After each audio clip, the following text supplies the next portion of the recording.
IPL 2026 season ప్రారంభంలోనే Mumbai Indians అద్భుతం చేసింది.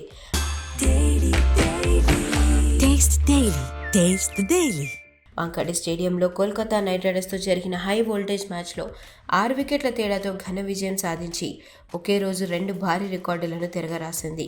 మాజీ కెప్టెన్ రోహిత్ శర్మ వింటేజ్ మోడ్లోకి వెళ్లిపోయాడనే చెప్పాలి. కేవలం 23 బంతుల్లోనే అర్ధ సెంచరీని పూర్తి చేసి తన ఐపీఎల్ కెరీర్లోనే అత్యంత వేగవంతమైన హాఫ్ సెంచరీని నమోదు చేశాడు. 2015లో సీఎస్కేపై చేసిన 25 బంతుల 50 రికార్డును చెరిపేశాడు. మొత్తం 38 బంతుల్లో 78 పరుగులు చేసి కేకేఆర్ బౌలర్లను ఉతికేశాడనే చెప్పాలి. 2012 తర్వాత ముంబై ఇండియన్స్ సీజన్ తొలి మ్యాచ్ నెగ్గడం ఇదే మొదటిసారి. అంతేకాకుండా 18 ఏళ్ల ఐపీఎల్ చరిత్రలో ముంబైకి ఇదే అత్యధిక రన్ చేస్ కావడం విశేషం. రోహిత్తో కలిసి ఓపెనర్ రయాన్ రికల్టన్ ఆకాశమే హద్దుగా చెలరేగాడు. 43 బంతుల్లో 81 పరుగులు చేసి జట్టు విజయంలో కీలక పాత్ర పోషించాడు.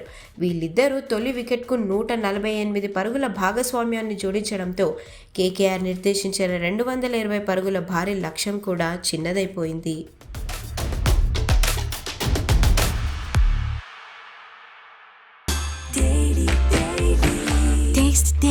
Taste the Daily.